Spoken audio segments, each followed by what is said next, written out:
Through her boundless compassion for humanity, Supreme Master Ching Hai tirelessly traveled to many corners of the world to share the message of love and eternal liberation through God's gift to humankind, the Kuan Yin method of meditation.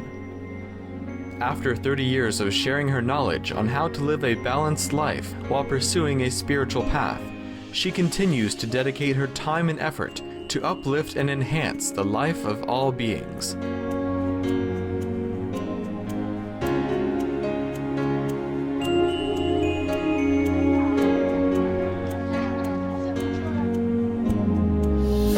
Motivated by her unconditional love and overflowing compassion for our planet and its co-inhabitants, humans and animals alike, Supreme Master Ching Hai selflessly accepts invitations to share her insights and wisdom on the topic of global warming and climate change.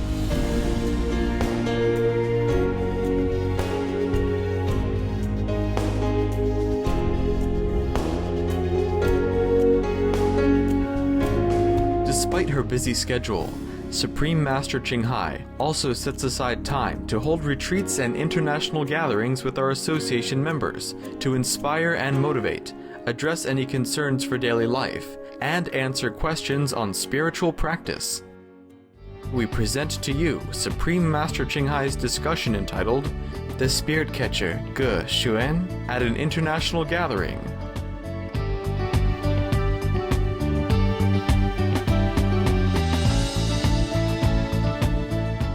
Supreme Master Ching Hai's lectures are not a complete meditation instruction. Please do not try alone. For free of charge guidance, please visit www.godsdirectcontact.org or contact any of our centers near you.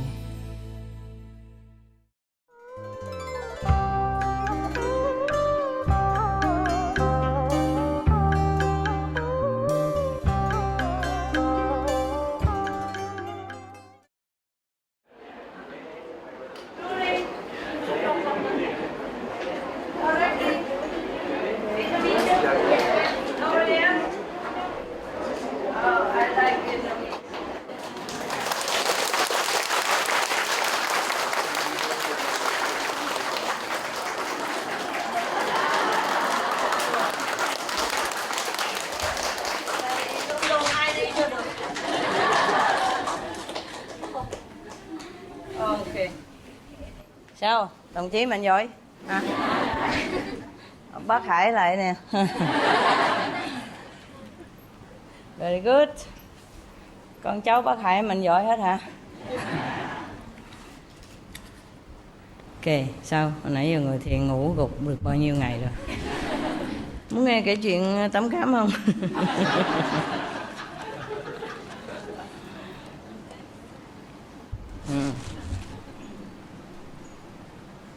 Yeah. Save the world, huh?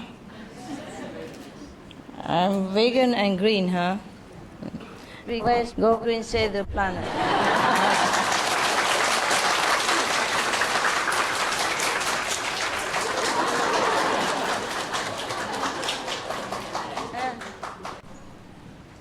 Nói tiếng Việt chứ hả? Quên rồi. Hôm qua mình đọc chuyện của ông thầy tu có cái bị đó. Cái bịch vải á, túi vải á. Bữa nay đọc chuyện bà thầy tu có cái áo vải. Hôm qua mình đọc mình thấy cái vị hòa thượng đó hả, có người đi ngang qua hỏi ổng cái túi vải là cái gì, cái ổng lấy cái túi vải ổng thả cái bịch xuống đất kìa. Tại sao vậy? Tại ổng không có lịch sự hay sao?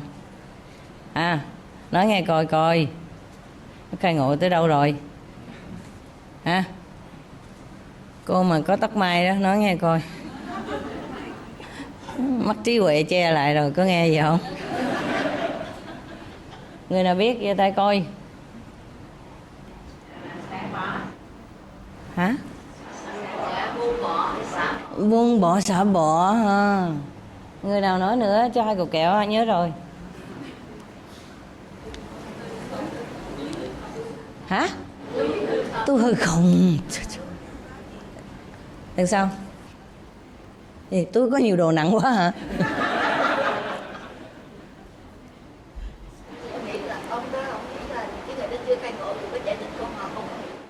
Ông chưa khai ngộ giải thích chi uổng hả?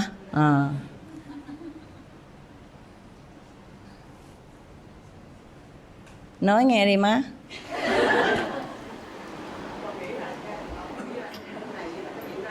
Ok. Người nào nữa? Đem cái giỏ lên coi coi. Có cái tên nào ăn được 2 cục không? Rồi đó. Thank you. Tôi có 2 cục kẹo đây, để đây. Nói chung là cho ha, để chỗ trái tim nữa chứ hả? Love love.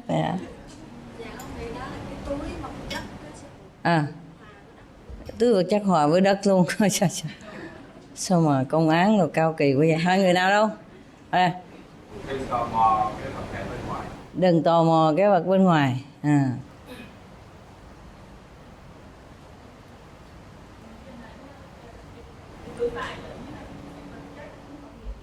Tự tại không có thấy vật chất có nghĩa là gì? Cỏ đỏ còn không có. Biết rồi. Giỏi lắm. Có tên nào mà đầu óc sáng suốt nữa đâu, nói nghe coi. Thôi bỏ 2 cục kẹo đây xuống trở lại. Dạ, cái túi vải đó giống như là cái thân xác hay sao như thế này. Người sao? Cái túi vải đó cũng như cái thân xác này để chị chú ý tới. 2 người nói giống nhau. Hay gì đâu mà rắc rối vậy? Chắc không có gì không, bên bỏ xuống thôi. Không có gì, không có bưng thì bỏ ok. Hả? Ông thích chuyện làm vậy thôi. Ông thích ông làm vậy thôi. Thì mỗi người nói cũng có một chút vậy thôi, nó gãi ở phía ngoài thôi, chưa có gãi bên trong đâu, gãi ngoài áo á. Ok, thì cái túi vải mà cũng phải hỏi cái túi vải là cái gì nữa. Ngu như vậy trả lời làm gì mà công. Bực quá thầy xương cho rồi, phải không? Ví dụ ngồi đây hỏi sư phụ cái hột đậu phộng là cái gì, phải không? Đây nè. Ông đâu có muốn trả lời câu hỏi ngu.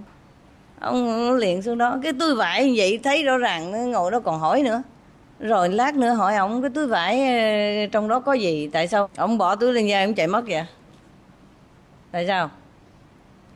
Sợ quá rồi.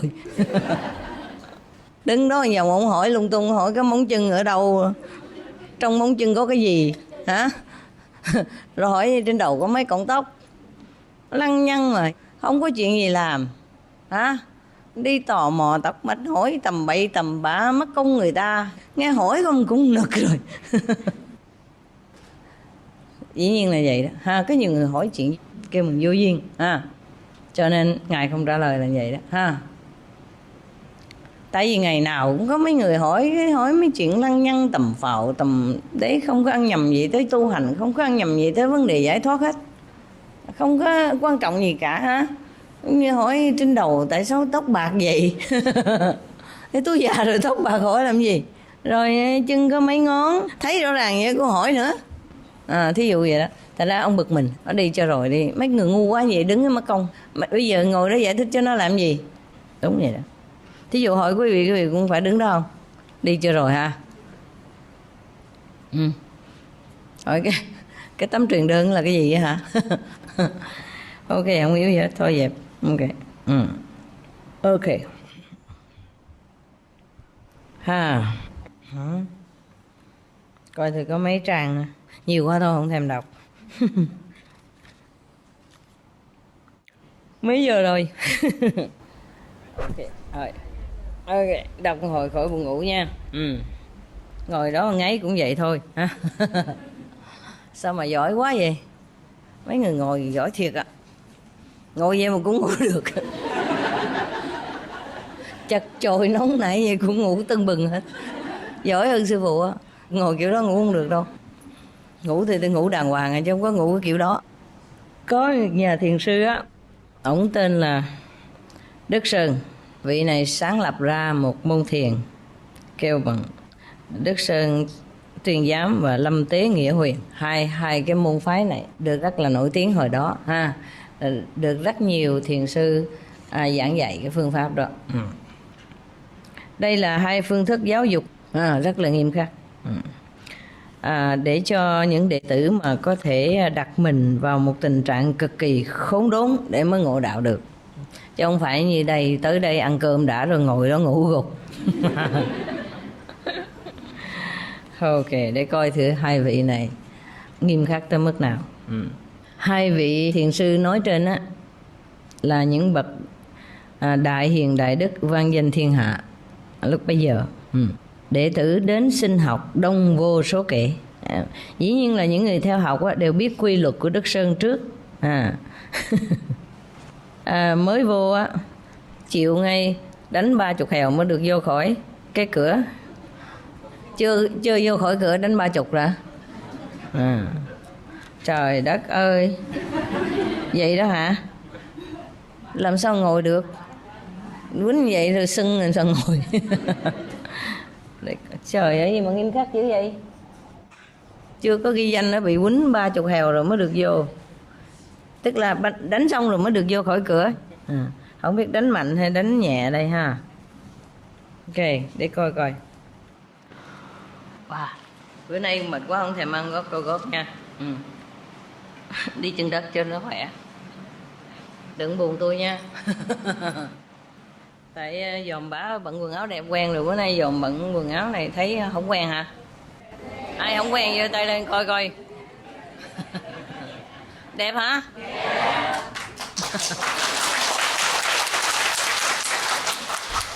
Được, coi như biết nói chuyện. Vậy thì bà đọc cho mấy chuyện cho nghe. Nói là ông Hoàng quýnh 30 bông.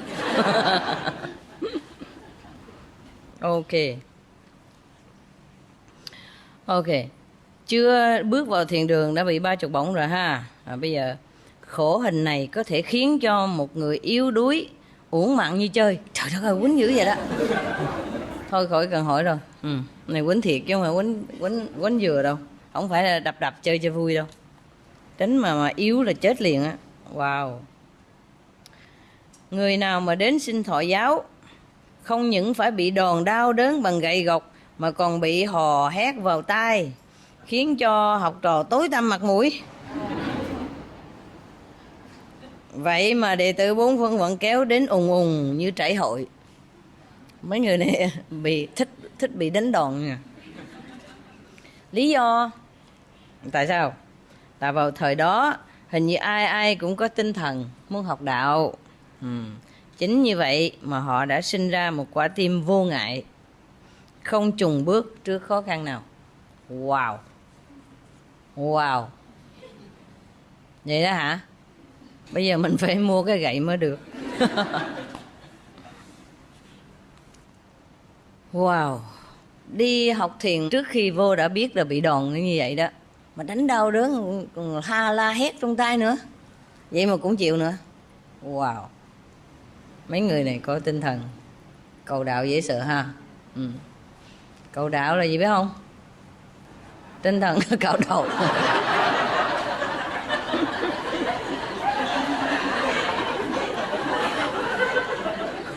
Ok. Thì hồi đó cầu đạo là đi cạo đầu mới đi vô được chứ hả? Tại đây là thiền sư không mà. Rồi ok. Đứng trước hai hàng bổng hèo nghiêm túc và những vị thiền sư thực thi hình sự dữ dằn, mà những người cầu đạo đã không ngại ngùng tiến bước, đủ chứng tỏ rằng tinh thần của họ rất vững vàng. I agree. So sánh với người thời nay có đầy đủ những phương tiện vật chất thì chắc chắn chúng mình không có một sự kiên trì như họ vậy. Có không? Ví dụ bây giờ sư phụ để hèo ở ngoài cửa kia có ai vô không? Hả? Vô không? Thiệt không?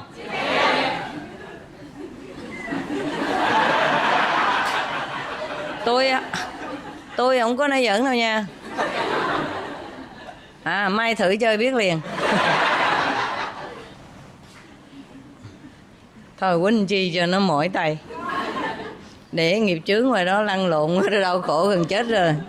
Vô đây đánh chi mất công ha, đánh chi cho nó mang tiếng ác. Ở ngoài kia xã hội đánh đập đã lung tung rồi, nhiều lắm rồi phải không? Cực khổ lắm rồi phải không? Thôi vô đây ta tha cho.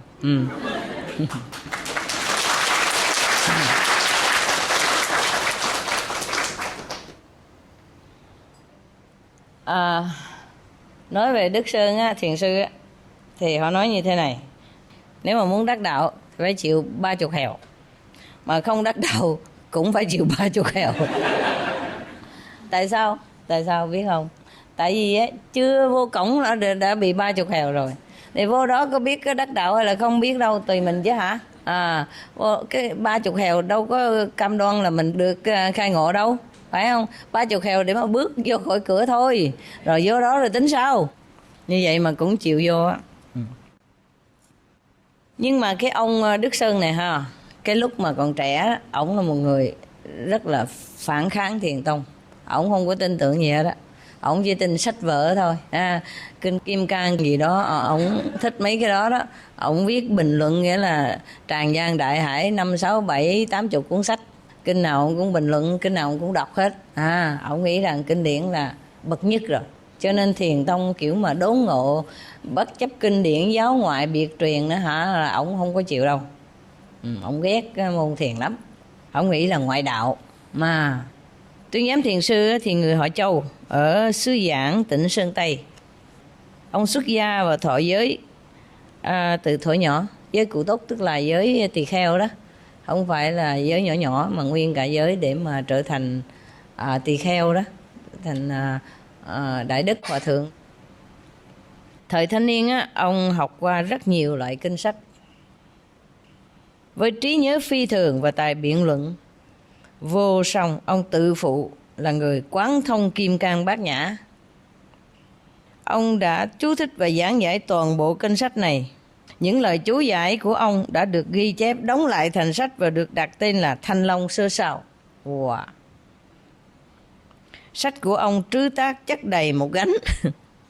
Vì vậy mà ông được thiên hạ tặng cho nhã hiệu là Châu Kim Cang. Tuy đã học thuộc lòng bộ kinh Kim Cang, nhưng mà Đức Sơn thiền sư á, lúc đầu đã tỏ ra phản đối Thiền tông. Ông cho rằng người xuất gia ngàn kiếp học oai nghi, muôn kiếp học tế hạnh của nhà Phật mà vẫn chưa đủ đức độ để thành Phật, thì Nam Tông Thiền nói là trực chỉ nhân tâm kiến tính thành Phật liền á. Ông cho là nói khoét, mà phải tu đời đời kiếp kiếp ha. Mỗi đời tu một hạnh, mỗi kiếp tu một chút. Nghĩa là 578 triệu 9 ngàn ức năm á, may ra mới xách bình bát cho Phật. Rửa dép cho Phật, ví dụ vậy đó đi ha, chứ chắc gì đã được thành Phật ha. Mà Thiền tông á, ở bên Nam á, nói là kiến tánh thành Phật ngay ha, cũng như là tức khắc khai ngộ của cái bà Thanh Hải nào đó đó. Ông không chịu đâu.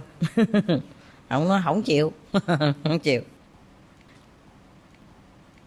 Cho nên á, ông nói rằng á, cái bộ Thiền tông bên phía Nam là ma đạo chứ không phải là Phật đạo.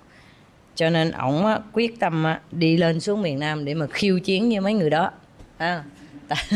Khiêu chiến với mấy ma đạo đó. Dám nói là một đời thành Phật á, tức khắc khai ngộ đó ha. Immediate enlightenment ha. Ông không chịu.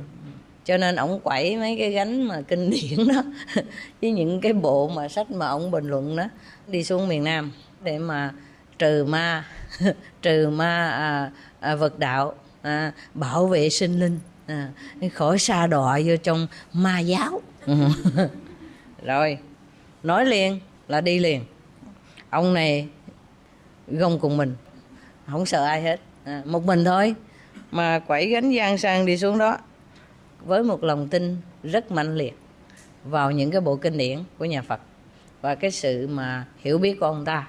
Ông nghĩ rằng chỉ có dựa theo kinh điển là đủ rồi, Tu từ từ, tức là mỗi đời đọc 1, 2, 3 bài kinh như vậy đó hả, hoặc là tu hành nghĩa là bố thí trì giới gì đó ha, lâu lắm triệu ngàn ức vạn năm gì đó may ra mới lóe ngộ một chút. Cho nên ổng từ trên ở Sơn Tây lặn lội xuống miền Nam, xách cái bộ mà kinh sơ sao của ổng xuống. Có một ông đó mà một lúc thì kêu Tuyên Giám, một lúc thì kêu Đức Sơn. Ôi xin lỗi nha, có một ông nhiều tên quá mất công quá tôi có một tên mà người ta đã lẫn lộn rồi ha. Ông này có 2, 3, 4, 5 tên. Thôi được kệ nó đi, cho ổng đi. Ok, thì ổng quẩy cái gánh mà mấy chục bộ kinh điển của ổng đó, với lại những cái bộ mà sách mà ổng viết ra đó. Tại sách của ổng viết ra tại đâu ai hiểu gì đâu, thì bỏ vô trong thư viện hoặc là đem dạy đến những cái trường học mọi người đều kính trọng tại vì ổng viết Trường Giang Đại Hải mà. Thôi kính trọng cho rồi đi, nếu không kính ông bắt đọc xuống rồi mất công quá dài quá đi. Người nào không hiểu cái kính trọng cho nó khỏe. Chứ nếu mình nói mình không hiểu, người ta cười mình, ta nói mình ngu. Thành ra mấy người không hiểu cũng nói hiểu. Tốt quá. Trời ơi, công đức vô lượng. Tại bao nhiêu người tán thán ổng ổng mừng quá rồi, lên quá rồi. Ông nghĩ chứ mình ổng hiểu thôi, không ai hiểu hết. Mấy người mà Nam Thiền Tông đó là ma hết, ma giáo hết, ngoại đạo. Cho nên ông quẩy cái gánh mà kinh điển của ông đi xuống miền Nam. Địa điểm mà ông ghé lại lần đầu tiên là Long Đầm. Có một vị thiền sư kêu bằng Sùng Tín, lúc bấy giờ cũng đã lừng danh thiên hạ rồi. Ông nghĩ rằng nếu mà ông ở Long Đầm mà ông hàng phục được, chế ngự được cái ông Sùng Tín này thì bao nhiêu đệ tử hoặc là những thiền tự khác ở Nam Phương đều tan rã hết. Tại ông này một trong những vị nổi tiếng vô cùng. Nếu mà đánh bại ông này thì toàn Nam Phương khỏi đánh cũng tan hết. Cho nên khi ông đến chân núi Long Đầm ông ghé vô một quán trọ bên đường nghỉ chân một chút, định ăn uống cho no nê, nghĩa là sức lực đầy đủ rồi mới lên kia đập phá cái chùa với những cái thiết lý tà ma ngoại đạo đó. Thôi đi vô trong cửa quán thôi. Đức Sơn mới gặp một bà lão đang bưng điểm tâm cho khách. Cái bà lão thấy ông quẩy một gánh sách nặng nề quá đi. Tôi mới hỏi chứ chẳng hay ngài mang gánh sách gì mà nặng nề quá vậy? Đức Sơn đại y mừng quá, có người để ý tới sách của mình nhiều như vậy. Hồi đó muốn có một cuốn sách đâu phải dễ. Hồi xưa mình đâu có máy in. Người ta muốn in sách người ta phải khắc từng chữ vô cái tấm gỗ hoặc là tấm đá đó. Lâu lắm mà cái tiếng Tàu nó cũng khó khăn nữa, mà khắc từng nét từng chữ vô đó, rồi cái in từng miếng như vậy, chứ đâu phải như bây giờ bấm cái nút nó in ra một hàng loạt mấy ngàn quyển ví dụ vậy đó Cho nên có được nhiều sách như vậy cũng là nghĩa là gồ ghề lắm. Thành ra không những là rất là tự đắc về cái kiến thức kinh điển của mình, và tự đắc vậy thì có nhiều sách nữa, tức là ta giàu nữa. Giàu mới có mua sách được. Hồi đó sách quý lắm, đâu có phải ai muốn mua cũng được đâu. Thường trong những cái thư viện của nhà vua mới có sách vở đầy đủ, còn dân thường muốn mua cũng khó khăn, đợi lâu lắm. Đặt một cuốn sách chắc cũng cả năm mới có. Ok. Mà ông có nhiều lắm, nặng nề nguyên cả một gánh càn khôn ở trong Rồi cái bà già hỏi: wow, sách gì mà nặng quá vậy? Ông Đức Sơn đắc ý lắm, trả lời rằng đó là tác phẩm chú giải kinh Phật có tên là Thanh Long Sơ Sào, do tôi trữ tác đây. Tôi đây. tôi đây. Trời, sướng quá ha. Có người thấy ổng có sách là khoái quá rồi. Chắc đi đường mấy ngày nay chẳng ai hỏi han gì hết. Nhờ tới cái quán bà đó, bà này bà cũng mắt sáng sủa đó, mới dòm thấy sách của ổng thì nó mừng quá. Tôi đây. Ok. Tôi đây là gì biết không? Bà già liền hỏi tiếp. Bà mà cái bằng làm bồi vậy mà, chứ chưa chắc chủ quán nữa. Bà già mới hỏi: văn chương của ngài dùng để giảng dạy bộ kinh sách nào vậy? Đức Sơn trả lời tiếp: Kinh Kim Cang. Kinh Kim Cang là một bộ kinh nổi tiếng, có nghĩa là Thường thường á, người ta nói kinh Kim Cang là cao đẳng lắm, ít có người hiểu được. Còn nói gì chi mà đến chuyện bình luận kinh Kim Cang nữa. Cho nên anh chàng này nghĩa là top rồi đó ha, số 1. Wow, chắc bà mới cười. Ha ha ha. Không phải vậy đó, chắc bà cười hề hề. Có thể là bà cười. Không biết bà cười sao nhưng mà bà cười. Tại sư phụ hồi đó đâu có đó đâu, thành không biết bà cười sao. Nhưng quý vị cười sao? Nói chuyện mà cái kiểu mà lặt nhách như vậy mình cười sao? Hả?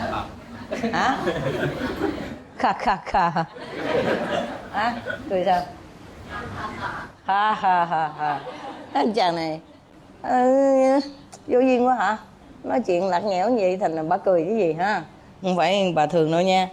Thiền sư Sùng Tính ở gần bên thì khi nào chắc cũng bà truyền tâm ấn rồi, phải không? Có pháp quán âm rồi hả? Có ID card rồi hả? Mà giấu á đâu cho không biết đâu. Rồi bà cười kha kha kha.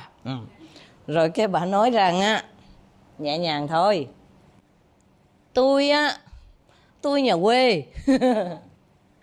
Nhưng mà tôi cũng có đọc qua một chút kinh sách Phật. Bây giờ ông cho tôi hỏi một câu. Nếu như ông mà giải thích được câu hỏi này á, thì bữa nay tôi cho ông ăn điểm tâm free of charge. Khỏi trả tiền. Còn nếu mà ông không trả lời được á thì sao? Hả? Phải trả tiền hả? Cái gì? Trả gấp đôi. Bỏ kinh lại. Bỏ gì? Bỏ kinh sách lại. Đốt sách. Bỏ đi. Ê, sách trăm củi. Chú trời, mấy người sao mà ác. Ta mới tới chân ướt chân ráo mà đòi sách vở người ta viết cả mấy chục năm trời đó, gánh nặng nề tới đó rồi trăm củi. Hả? Thì cái chứ không chăm gì uổng hả? Chăm để chật nhà. Sao? Hả? Cái gì? Làm đệ tử của bà. Bà đâu có thâu cái thứ đệ tử vậy. Hả? Làm công ở đó. Làm công ở đó. Nhịn đói. Trả tiền lại cho bà. Chưa trả đâu, trả. Cái money back á hả? Đúng rồi, thì bà nói vậy nè. Nếu trả lời không được á thì xin mời đi ra khỏi đây. Tiệm của tôi không bán điểm tâm cho những người vô tích sự.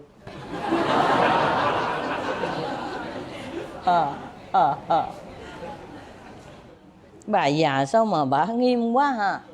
Lẽ là phải cũng đưa cho một cái alternative living flyer chứ hả? Khuyên ăn chay rồi này kia chứ hả? Hả? Dạ, cho quyển sách biếu hả? Rồi cho cái địa chỉ của Supreme Master Television á.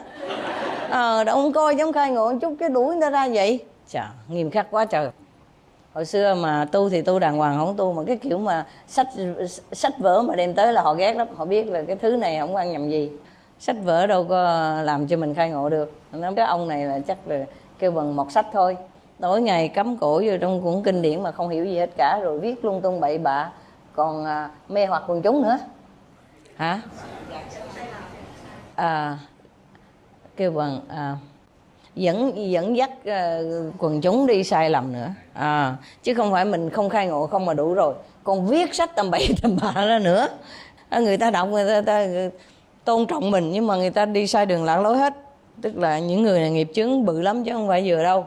Cho nên bả không có dám lạnh mấy cái người này, không muốn chơi với mấy người này. Nó làm bạn cũng không muốn nữa. Chọn bạn mà chơi chứ hả? Ok, ngu như vậy mà mấy người này khó độ lắm, ý vậy đó ha. Nhưng mà bà cũng hơi nghiêm khắc hả? Nhưng mà ở đây là bà giúp ổng đó. Nếu mà mềm mỏng với ổng tưởng ổng ngon lắm. Tại hồi đó giờ bao nhiêu người mềm mỏng kính trọng ổng rồi. Nếu bây giờ tới đây mà không có đối đãi với ổng như vậy thì ổng làm sao ổng sực tỉnh lại. Ông quen cái thói mà bị người ta cung kính rồi. Tại vì thường thường ngoài người đâu biết gì đâu. Thấy ông viết tràng văn đại hải như vậy thì ngon lành lắm rồi ha. Ok. Ít ra ông cũng có thời giờ để viết. Còn mấy người kia người ta đi làm lụng cực khổ, người ta kiếm ăn, đâu có ngồi không rảnh mà ngồi không viết tầm bậy tầm bạ. Ok, Đức Sơn Đại Sư ok liền. Bà lão lên tiếng hỏi. Bà hỏi rằng trong kinh Kim Cang, tại vì ổng bình luận kinh Kim Cang thì bà dùng kinh Kim Cang, bà hỏi ổng. Nhiều khi á cái kinh điển không có phải là vô dụng, nhưng mà tùy theo mình dùng cách nào. Ông này á, đọc kinh giống như đọc mù mắt kìa, không có biết gì hết. Còn bà này đọc kinh là để mà giảng cho những người mù mắt đó hiểu. Cho nên hai người đều là đọc kinh Kim Cang hết. Mà một người thì bị kinh Kim Cang kim vô, vây khốn vô. Còn một người kia thì hiểu biết kinh Kim Cang để mà giảng giải cho mọi người. Chứ không phải là những người khai ngộ rồi không biết gì cả, không có đọc gì hết. Cũng phải đọc chứ, để mà người ta hỏi mình biết cách mình trả lời. Mà cái khi mà đã tu hành rồi không cần đọc cũng hiểu nữa. Nhưng mà cũng phải đọc đặng biết trong đó nó viết cái gì, đặng mình trả lời giống y vậy thôi. Còn nếu không mở kinh Kim Cang ra hiểu liền, khỏi cần mà phải ai giảng nghĩa nữa. Thì bà đó như vậy đó. Bà không cần phải sách đèn bao nhiêu năm mới hiểu kinh Kim Cang. Tu hành phép Quán Âm xong rồi hiểu hết trơn dễ rồi. Bây giờ bà hỏi như thế này.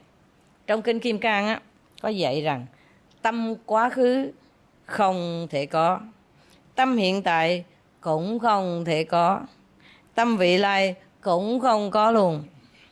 Vậy thì chẳng hay thượng tọa định điểm cái tâm nào trong quán của tôi vậy? Điểm tâm. Phải dùng cái chữ điểm tâm thôi. Điểm cái tâm gì đâu, có tâm gì đâu điểm. Ý vậy đó. Bà làm khó dễ mà. Lúc này ngài đã là thượng tọa rồi đây. Tức là đã là vị xuất gia tu hành rồi, chứ không phải người bình thường. Thành ra bà không có đưa cái truyền đơn mà ăn chay cho ổng, tại vì ổng ăn chay rồi. Mình có thể đưa cái truyền đơn SOS, ăn chay sống sanh cứu địa cầu mà. Ok. Đức Sơn Đại Sư sửng sốt, đứng như trời trồng. Không nói lên một lời nào cả. Ông đành phải mang cái bụng đói meo và những cuốn sách để ra đi. Không ngờ rằng một bà lão tầm thường hỏi có một câu đơn giản như vậy mà đã đánh đổ nguyên một gánh học vấn của Đức Sơn. Tuy rằng ông đã học thuộc nguyên bộ kinh Kim Cang, nhưng chưa bao giờ đụng phải một câu hỏi hóc búa đầy mẹo luật chữ nghĩa như vậy. Chẳng những bà hỏi kinh Kim Cang mà bà còn chơi chữ nữa. Điểm tâm điểm cái tâm nào bây giờ đó. Ok. Tại ông vô đó ông muốn điểm tâm. Hỏi không có tâm làm sao điểm cái tâm gì? Bà chơi chữ mà. Anh chàng này ngớ ra. Tại hồi đó giờ đâu có đụng phải những cái tay cao thủ như vậy. Thường những người bên ngoài họ đâu hiểu gì đâu. Họ thấy tràng văn đại hải sách như vậy, họ đồng hồi ngủ gục thôi thì nó hay lắm rồi. Nếu không nói hay sự người ta nói mình ngu. Thành ra ai cũng đồng thanh nói là hay vậy đó, không hiểu gì hết cả. Cái người viết cũng không hiểu, người đọc cũng không hiểu. Thành ra đâu có ai mà bắt bẻ gì ông được. Cho tới giờ này đụng phải cái tay bà này, mình coi vậy là mình thấy rõ ràng là gậy ông đập lưng ông ha. Ông hòa thượng này dùng cái kinh Kim Cang và dùng chữ nghĩa của mình, bị người ta dùng cái chữ nghĩa và kinh Kim Cang của ổng mà đập lại ổng. Rồi cái Đức Sơn phải tiếp tục quải gánh lên núi. Tuy rằng bị đánh một trận như vậy mà chưa chịu thua, bị đứng sững người vậy thôi nhưng mà chưa thua. Quẩy cái nguyên cả cái gánh sách lên núi luôn để gặp ông thầy bự trên á. Cái bà chủ quán này chắc là một trong những đệ tử mà mở quán để mà tiếp đãi đồng tu mà, không? Ông này lạng quạng vô đây. Múa rìu qua mắt thợ. Thôi lên núi rồi, gặp Tây Tổ rồi, gặp Sùng Tính thiền sư Tây Tổ. Ông tức quá, hỏi liền một câu, tại bị bà già đập rồi bây giờ còn đau mà. Lên cái gặp thiền sư cái đập liền ổng. Không phải dùng gậy đập mà đập bổ trên đầu bằng một câu hỏi. Tôi nghe nói Long Đầm là nơi rồng ẩn cọp nấp. Nơi đây bao gồm những tinh túy của thiền tông Nam Phương. Nhưng mà tôi đến đây nửa ngày mà Long chẳng thấy Long đâu hết, đầm cũng chẳng thấy đầm. Dám hỏi thiền sư như vậy là thế nào? Ông cũng chơi chữ mà Long là rồng á mà ha, nó lên đây sao không thấy rồng không thấy cọp gì hết. Ý có nghĩa nói là sao không thấy ai đáng giá, toàn đồ bỏ. Cọp rồng là tượng trưng cho những người xuất chúng, mà ổng lên ổng khinh miệt, ổng nói sao không thấy gì hết trơn. Đúng là mù mà. Mù sao thấy được. Ok. Rồi cái thiền sư Sùng Tín điềm đạm nói rằng ông đã tới Long Đầm rồi. Vậy thôi. Biết tại sao ông nói vậy không? Là không có trả lời gì nữa, cao thâm huyền bí, mà chỉ nói ông đã tới Long Đầm rồi. Thì tới đó rồi còn nhiều chuyện, phải không? Tới đúng rồi vậy thì tới đó biết đó rồi còn nhiều chuyện. Những người thiền người ta biết ở đây là biết ở đây thôi, không có rắc rối lộn xộn. Không có hỏi này hỏi kia, không có biện bạch lung tung có chuyện gì đâu. Tới cái chỗ đó thì tới rồi thôi. Thì trả lời một câu gọn gàng thôi, ông đã tới Long Đầm. Ý nói là sao mà nhiều chuyện quá. Ok. Cool. Thì bây giờ mình thấy rõ ràng trong vòng nửa ngày thôi mà anh Đức Sơn Đại Sư bị đánh bại 2 lần. Có 5 chữ thôi mà Sùng Tín Thiền Sư làm như là búa bổ vô đầu ổng. Thôi ông Đại Sư Đức Sơn này xấu hổ quá, từ giả ra đi. Nhưng mà Sùng Tín Thiền Sư cố cầm giữ lại, thấy cũng có đường cứu được. Biết hổ thẹn là cũng có thể được rồi, chứ không phải đứng đó mà kêu bằng đánh binh bông hoài. Cái là nói một câu trả một câu, nói một câu trả câu, giống binh bông á ha. Thành ra ông thấy cũng được, cũng biết xấu hổ, cái là có lòng khiêm nhường, thì cũng có chỗ dạy được. Cho nên thì ổng nói thôi ở lại chơi uống trà đi, biết cũng đói rồi. Tại vì ổng biết là ở dưới kia bị đập rồi. Đập mà đói bụng mà vác cái gánh sách bự như vậy thì chắc cũng sắp xỉu rồi. Chắc là vị thiền sư này có lòng nhân từ, hoặc là ông nghĩ là sợ ông này ông chết đói đây, cảnh sát tới mệt tôi. Thôi thà để ông ở lại ăn miếng cơm rồi tính sau. Ok. Thì bữa đó cái Đại sư Đức Sơn ngồi cứu rũ ở ngoài sân chùa, không có vô trong cửa chùa. Sùng Tín Thiền Sư bước ra mới hỏi rằng sao ông còn ở ngoài đó mà chưa chịu vào đấy? Nghĩa là sao chưa nhập môn, sao mà còn đứng lẩn quẩn ở bên ngoài vòng của trí huệ như vậy, ý như vậy nữa luôn. Đức Sơn trả lời trời tối lắm, tôi không thấy đường. Biết rồi, mù mà, đúng là không thấy đường thiệt đó chứ. Sùng Tín mới thắp một ngọn nến đem ra. Đức Sơn vừa định tiếp lấy ngọn nến thì Sùng Tín Thiền Sư thổi tắt đi. Tự nhiên Đức Sơn khai ngộ liền. Biết tại sao không? Trong khoảng chợp mắt giữa trạng thái từ sáng biến thành tối, ông đã thực sự khai ngộ và trực tâm của ông đã nhận ra chân lý của thiền. Ông cung kính bước ra làm đại lễ trước mặt Sùng Tín.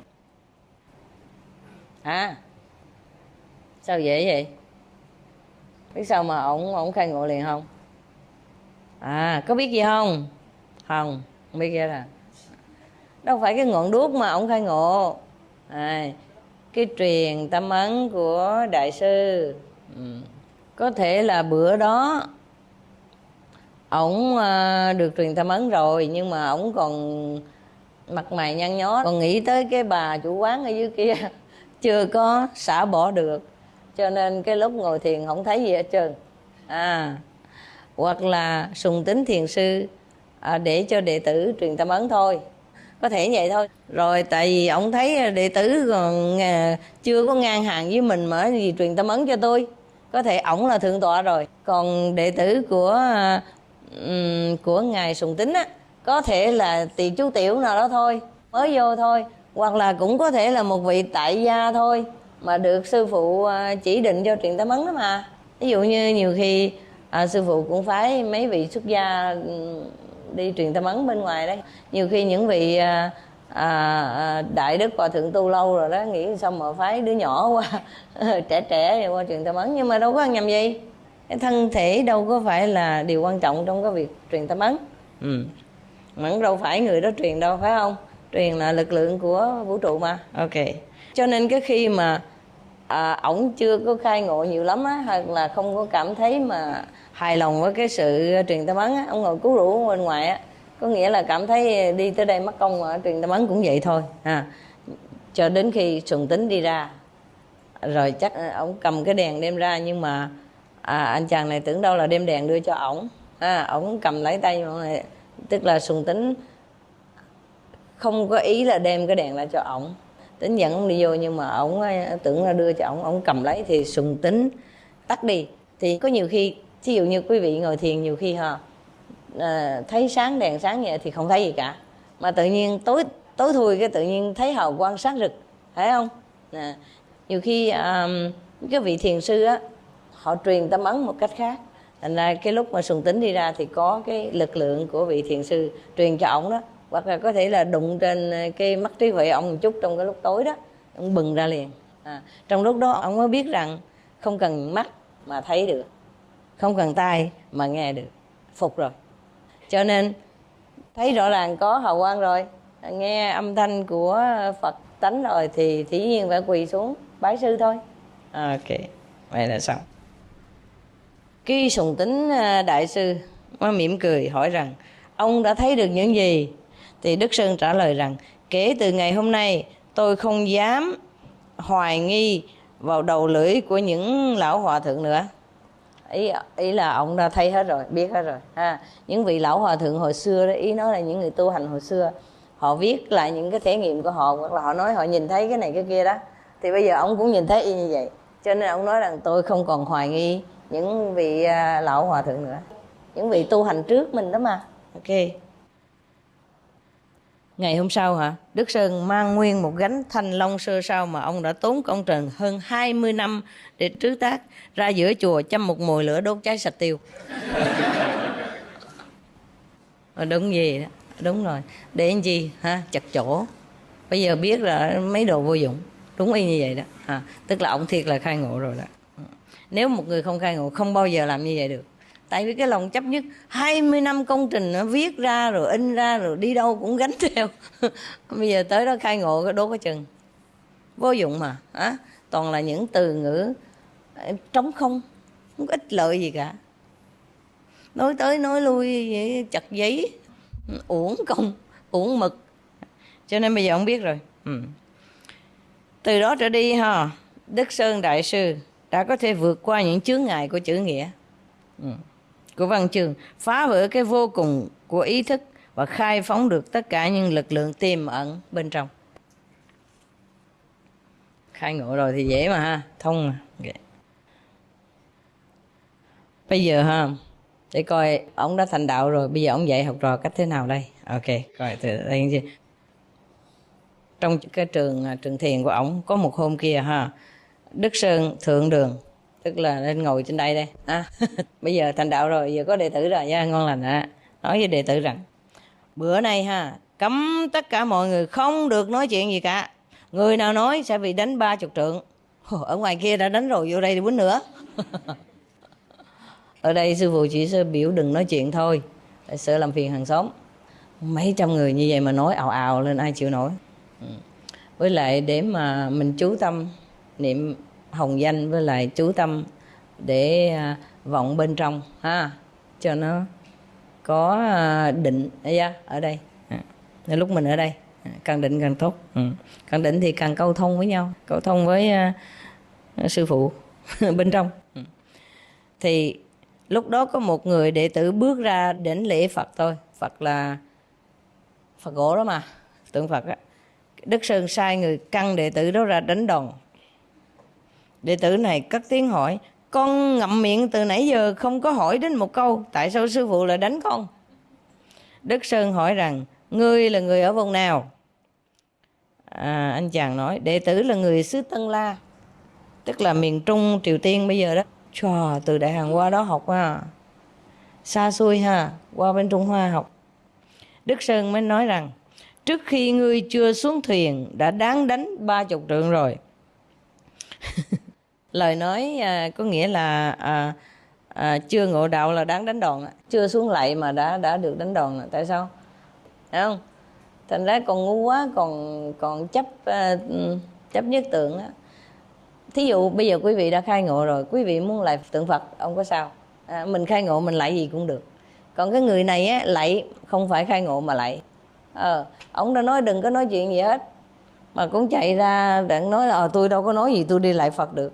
Ồn ào quá đi, ồn ở trong tâm á, với lại không có khai ngộ mới như vậy, ồn ào. Có một lần kia nữa, Đức Sơn Thiền Sư nói với chúng đệ tử rằng hôm nay á, nếu ai mà hỏi bất cứ câu gì đều sẽ bị tội. Kẻ nào không ngộ hỏi là người ngoan. Ok, có một vị tăng bước ra lễ Phật nữa. Trời ơi, sao không có chịu mà coi cái gương của ông kia bị quýnh đòn rồi, cũng dám bước ra lạy Phật nữa trước mặt của thầy nữa. Cái Đức Sơn cũng sai đệ tử nọc ra đánh luôn. Ông đệ tử này kêu oan quay. Con có hỏi điều gì đâu, có phạm quy luật đâu mà sư phụ quýnh con. Đức Sơn điềm đạm trả lời rằng đợi cho đến lúc nhà ngươi mở miệng hỏi thì còn có thể làm gì được nữa. Hỏi quá sức rồi. Tới đó là nghĩa là đã tuột xuống xa quá rồi. Cho nên ông đánh trước đặng cho khai ngộ mà ha. Đức Sơn Thiền Sư trước khi ngộ đạo và sau khi ngộ đạo rất là khác xa ha, là như hai người khác biệt vậy đó. Trước khi khai ngộ thì ở bên ngoài của ông rất là bình thản, coi như là rất là kiêu căng và bình thản. Nhưng mà trong lòng thì lúc nào cũng sóng gió dập dồn. Sau khi khai ngộ rồi á, lúc bên ngoài của ông có vẻ rất là uy mãnh và hung hãn, nhưng mà nội tâm của ông rất là trầm tĩnh và bình lặng. Cái đó mới đúng là sự bình lặng thứ thiệt. Thì những người như vậy á, mình biết rằng họ đã chiến thắng chính mình rồi. Ngài đánh đệ tử phải là ổng giận ổng quýnh ông. Đi ra lại tượng Phật nhiều giận. Muốn giận cũng khó, phải không? Tại sao quýnh vậy? Hả? Tu hành không có chuyên tâm, vô đó ngồi đó mà còn chưa khai ngộ gì cả, uổng công ăn chay của chùa. Những người kêu bằng tới đó rồi mà còn chấp nhất cái kiểu mà đi ra lại Phật rồi đặng mà trước mặt thầy đặng là thầy nghĩ là ôi da chà tu hành ngoan ngoãn, không hiểu gì hết trơn. Phật sống ngồi đó không lại quýnh là phải. Nhưng mà thôi tôi không quýnh mấy vị đâu, đừng sợ. Quýnh gì mất công. Cho nên những người tu hành đó hả, thầy thấy biết liền. Nó làm bộ lại tới lại lui kiểu mà rất là đạo mạo quá, chăm chỉ tu hành kiểu đó hả, đâu có qua mắt được ai. Còn làm bộ ra đó lại đừng cho thầy thấy mà, làm như là mình hiền lắm á, mình không nói chuyện không hỏi gì hết, nhưng mà đi ra lại Phật kiểu ồn ào để cho gợi cái sự chú ý của thầy nữa, kiểu đó ồn ở trong tâm á. Những người này không cần hỏi, không mở miệng ra la lối gì cũng ồn quá trời, hiểu chưa? Tâm không có ổn, không có khai ngộ.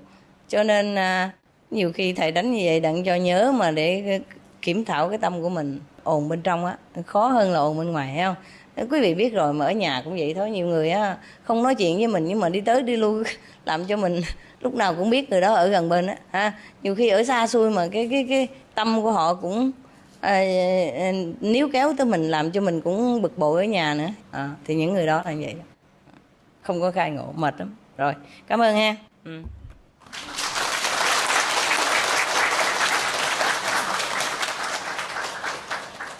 Ngồi ngoài vườn vui hơn ở đây.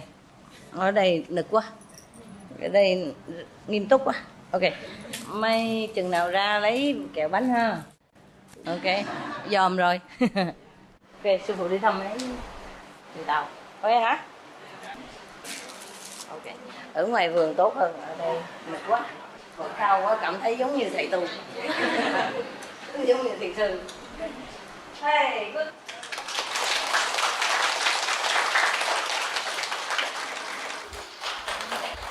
Chết hơn ha. Còn chỗ.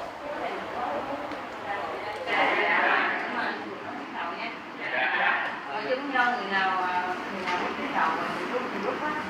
Dạ.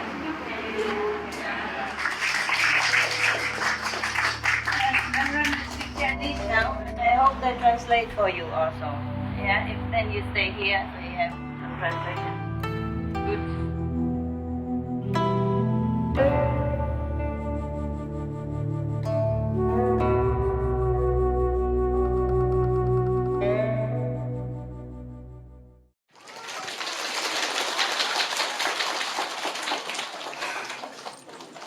Okay. Happy? She's clean. She's clean. Very clean. Clean all day, 4 or 5 times. Clean before come here. With vinegar. Hey, hey, hey. Not everywhere like dog. Come. Ayo.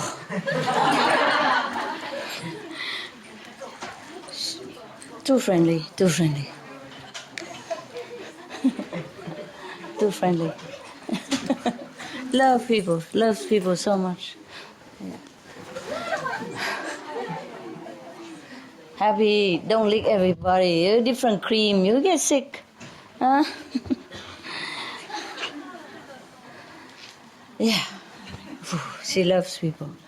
她很爱人啊。是，很会保护人。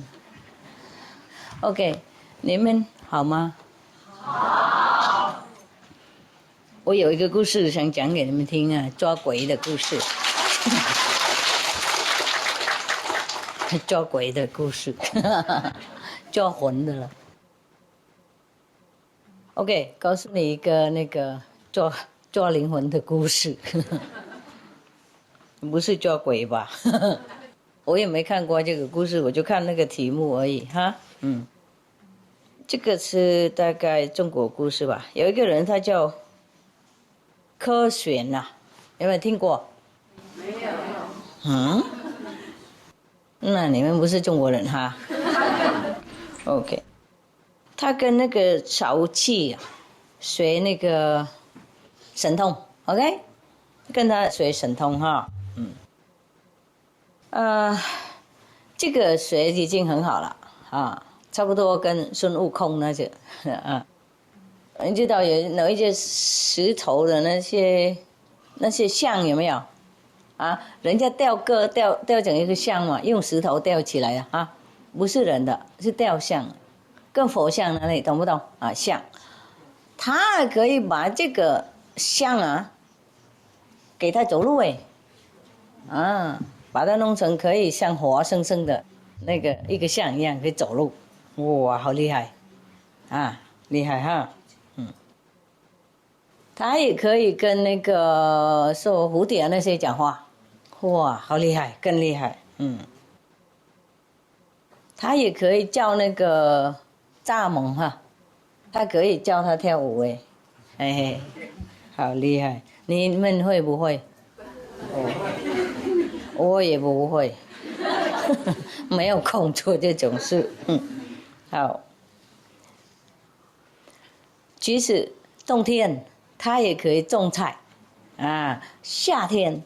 他也可以弄冰块，哇，好厉害，都很方便哦。你们如果练习这种的话，就即使世界那个暖化，怎么也不怕饿啊？是吗？有一次听说了哈，有一次他跟他的朋友出去玩，然后他们口渴看到一个井，不过没办法拿水出来喝，他就用手指一下而已，那个水从那个井跑出来，还有一个那个什么被子水井跟被子就跑到大家的手上，太厉害了！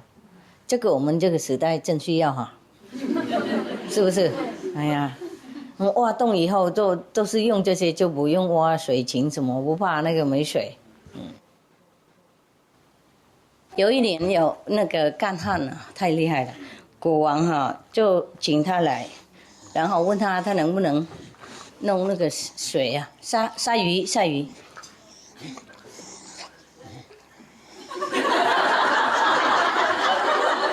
Sit down, Happy. Sit, okay? Oh, she's too excited now.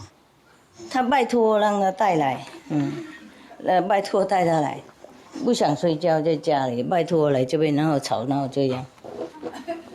No. Sit down. Sleep.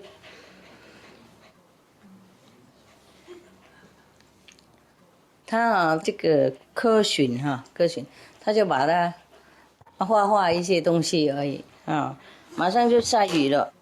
意思说这个人啊很厉害嘛，什么都会了，懂不懂啊？呼风唤雨哈，然后跟那个蝴蝶也可以讲话哈，然后叫什么那个蚱蜢跳舞哈，然后要喝水的话，水就跑到他的嘴巴上这样子等等哈，有一次在一个地方哈，有一对鬼啊，在那边闹鬼，鬼当然也闹鬼，不闹鬼就闹什么啊？哎，闹鬼。这对鬼哈，他就跑到一个像土地公庙一样，有没有？然后把那个占领那个庙啊，然后就虐待这些那个军人啊，叫他们拿那个饭菜什么供养呢，带到那个庙里面给他吃，天天给他们吃，哇，人家很痛苦啊，因为如果有一天忘记没有供养的话，他们会闹鬼，他给很多人烦恼就对了哈，就是鬼嘛哈 ，OK。所以这个科巡呢，就跑到那个村里面，直接跑到那个庙那边去看看。他看到那些鬼啊，都坐在天花板那些什么梁在那边那个吵来吵去。然后他看到科巡来，就说：“你那个供养的东西呢？赶快放那边给我们欣赏。”不过科巡呢没有回答他，不理他们，然后他们就弄暴风暴雨一大堆哈，用神通嘛，石头把它吹在他的身上，差一点死掉那种。不过终于那个科巡跟他们讲你们呢如果还继续闹鬼的话，我会把你们关在一个葫芦里面。如果你们不停止的话，我会灌在葫芦里。有没有记得有一些西方也有这种故事？有没有有一些神或是鬼什么的，放在一个什么灯笼里面一个灯然后如果你摸这样，它就跑出来，跑出来。如果你把它打开了摸了，然后它就跑出来，它问你要什么，它会给你愿望成真这样不过那些鬼都不听不听他，都继续闹鬼，然后他就会用神通的画符咒把这些鬼魂把它吸到他那个葫芦里面去，真的是有这样做的。科巡带这些鬼在他的葫芦里面跑，从那个庙里跑出来，全村都在那边。那个呼唤什么的，赞叹的不得了。他就跟他们说：“我已经把这些鬼抓了从今天他们不会再麻烦你们。”然后他还画一个符咒都贴在那个庙前面还有贴在他们的家里。从今天呢，谁都不敢来这边打扰你们。我们如果有那种符咒多好把那个世界暖化把它赶走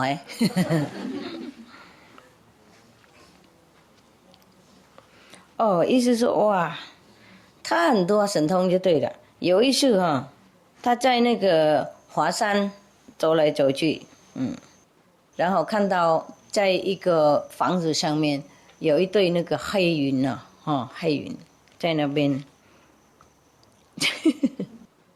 在他屋顶上不过他知道这个就是有一个比较凶恶的那个鬼魂在按在他那个房子上，所以他就把自己变成一个农妇然后就敲那个人的门有一位那个书生就来开门欢迎他。然后那个科巡就跟他说：“哦，我是农夫嘛，我今天需要一个人帮我忙收集一些五谷那些农产收集一些农产。”然后这位书生就说：“哇，我会很愿意帮你忙哦。”然后科巡跟这个书生一起出去离开那个房子。远以后，他就跟这位书生说：“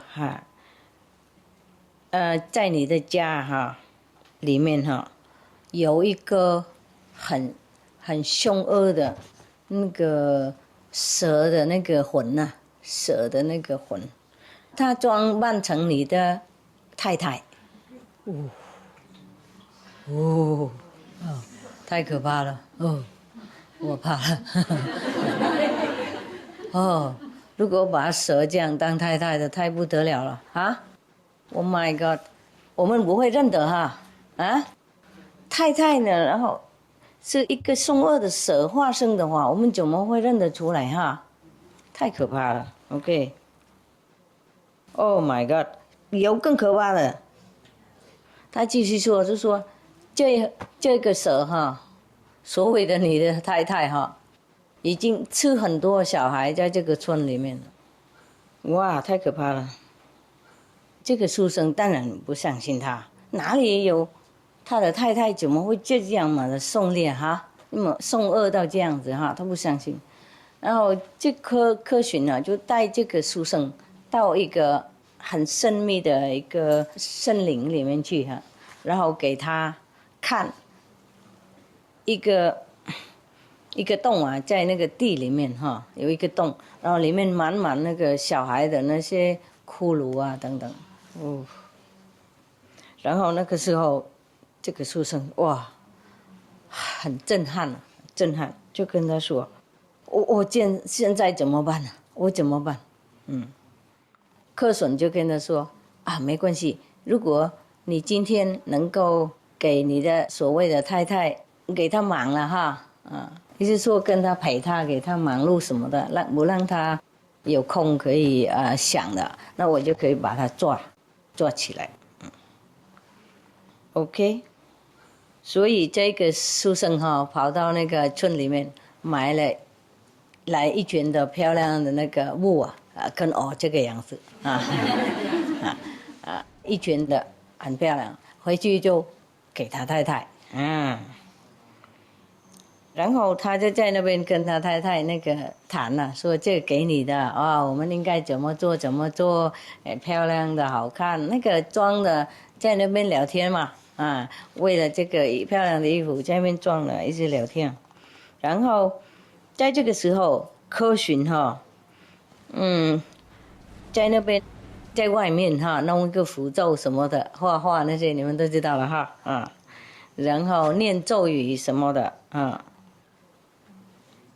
然后就抓那个他那个灵魂了，那个蛇的当这个蛇认出来是他的灵魂被陷阱了，被抓的被抓，他就变成一个很大的蛇了，就攻击他的先生，想把他的先生吞下去哇，太可怕了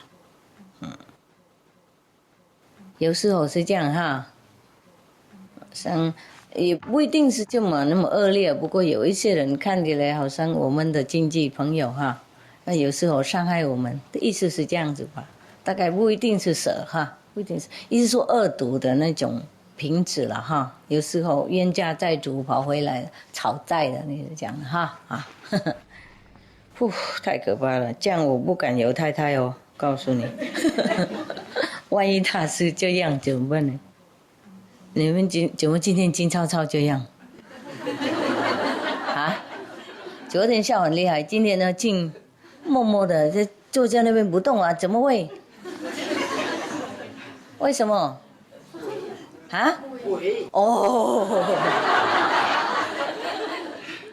怕鬼的故事谁都紧张对了，我们看鬼片也是这样子，是不是啊，看电影嘛，鬼片是不是大家也很紧张啊？OK， 偶尔怕一怕也好玩。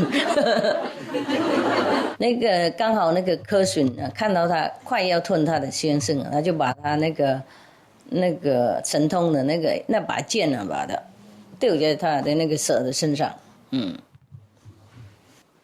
然后把他钉在那个墙壁那边，懂不懂啊？用那个劲把它丢他，然后他就被钉在墙壁上了，哇，那个时候哇，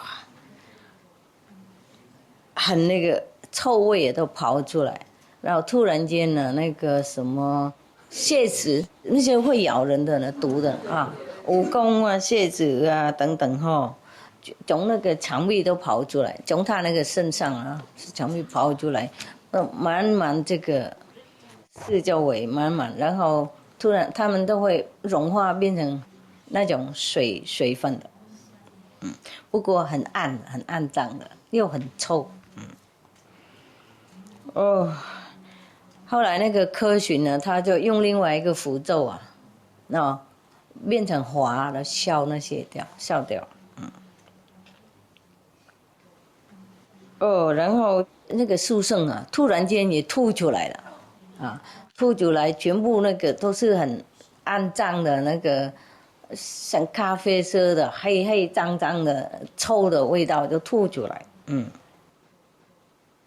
吐好了就好了啊。然后那个柯巡就跟他说：“你被这个蛇的那个鬼魂到目前控制，还有杀毒不过因为你有一点福报心里得有一点点善良。”所以，我还能救你。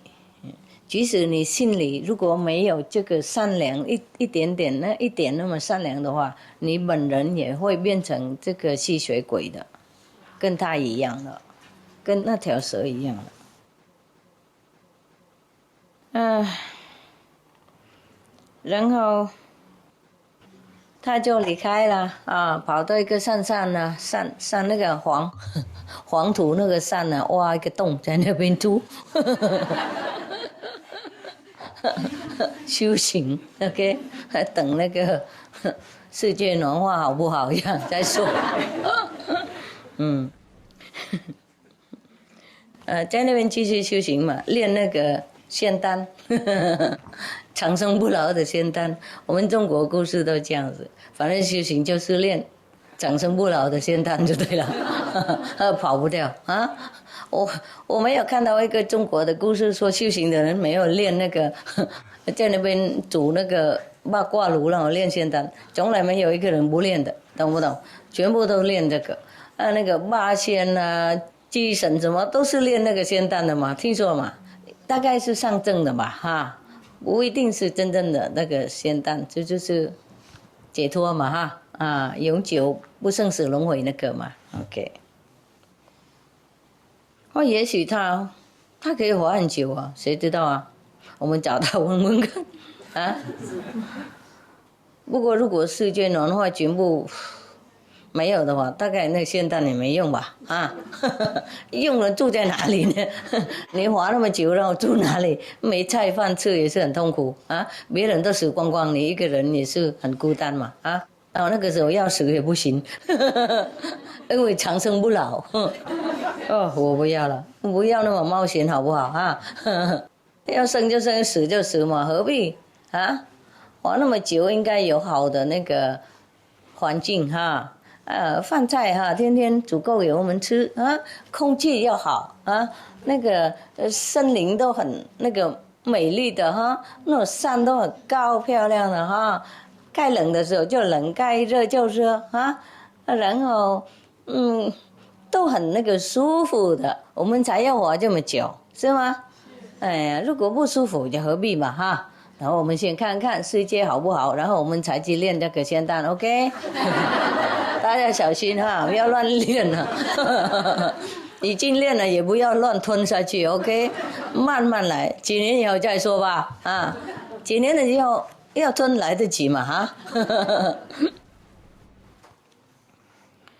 有一个冬天的早上，他就去外面收集那木头嘛，干木材啊，去拿木材，还有拿那些矿物，还有那些根啊，那药根那些嘛，有没有？他的走路空空的哈，不穿鞋子，他的头发呢这样子让他下去，然后他也穿那种比较简单的哈，不是很长袖的 ，OK。有一位那个去砍木材那个，他又有2个女孩子跟他在一起，2个女孩子看到他在那边挖什么洞的，在那个水里面挖洞，他不知道他就是一个神通广大的人。他们2个女孩子啦，小女孩子不知道他们是神通广大的一位道士，所以他们互相跟他讲，哦，这位老翁哈很可怜呐。他鞋子也没有，他衣服也那么薄薄，穿不够温暖这样子，那我们应该帮他忙啊！哇，很善良嘛，所以那2个女孩子，一个是弄一双鞋子啊，然后另外那个女孩子就是织一个那个温暖的那个毛衣给他。他们2个弄好了以后，一个是鞋子，一个是毛衣，就跑到他的房子那边敲门的说：“嘿，老人家，我们有弄鞋子跟那个毛衣给你装温暖。”他们听不到回答的声音，他们就自动开门了，开门以后进来。他就看到里面有炼丹的那个，他也不叫炼丹了，就是一锅子很大啊，在那边有火了，在那边继续烤的，那一直冒那个烟出来的，开了冒烟。然后他有一个那个笔记啊，一块这样子放着哈，放在那个旁边，就说谢谢你们2个带那个礼物来给我，他已经知道了。还没来，已经晓得，大概往生了吧。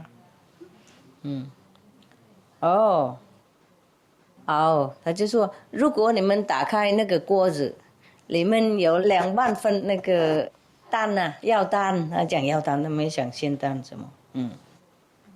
这个就是我的礼物，送给你们，一人1半，一半而已，一半那个丹而已，所以他们2个把它吞下去了，认为是补药吗？既然人家给就吃吧，吞下去了以后，从今天他们2个怎样？不老了，不像我们2个那样子啊，不像我跟你那样子啊，老婆啊，他们2个吞1人1半，就从今天。停止老了，现在比方说18岁就保存这个样子，哇，太好了，哇，我去找。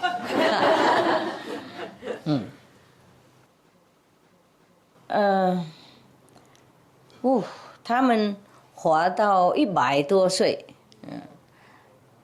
到死了以后还是年轻轻那个样子，时间到了就走，不过脸就不老。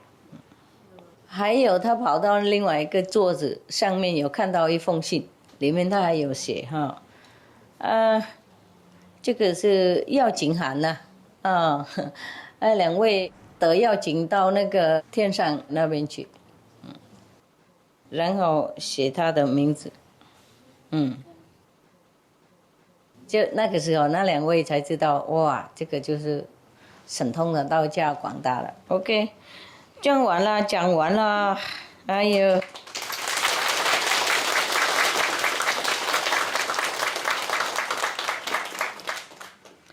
算来这边给你们一个那个什么额外的花红嘛啊。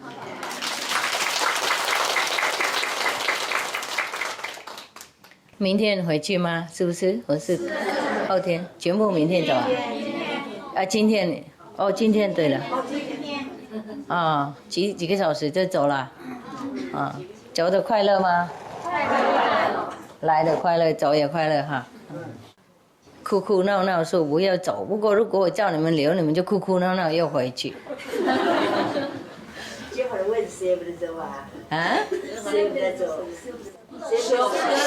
舍不得走，我相信你吗？啊，好了好了，相信，哎，有一些想留不能留啊，有一些能留不想留，世界都是这样子啊。不过你们在家还有可爱的业障等嘛，有那个很合得来啊，那些老鼠啊。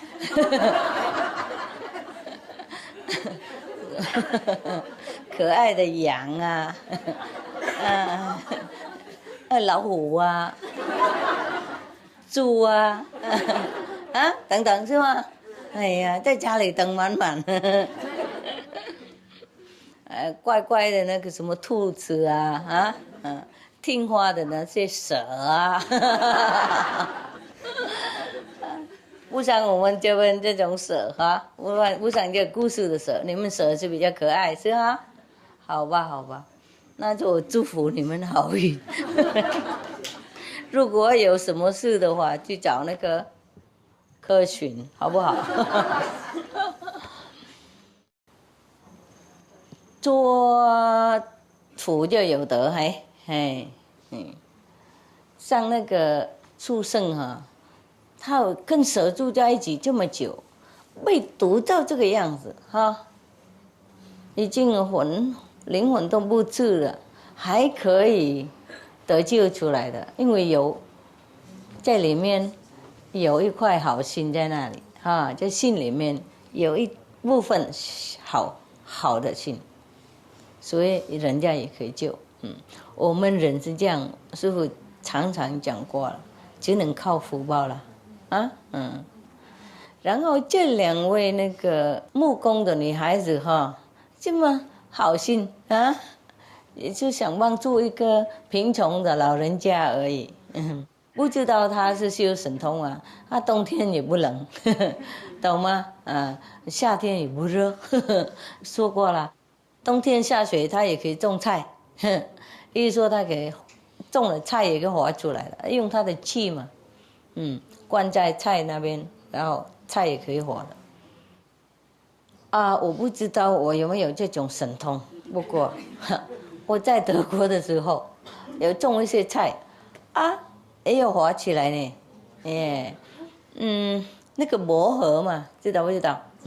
我种在那个我那个房子角落了，有水都下在它的上面，不过。你把那个水把它弄开，在它下面绿绿的，还滑的，没有什么烂糊什么的，滑的整个冬天夏天什么都滑的，我记得，不过薄荷它会在水下面滑吗？平常？那个 peppermint 不会哈，奇怪这个滑呢？我那个时候没修行啊，没什么神通啦，术数而已，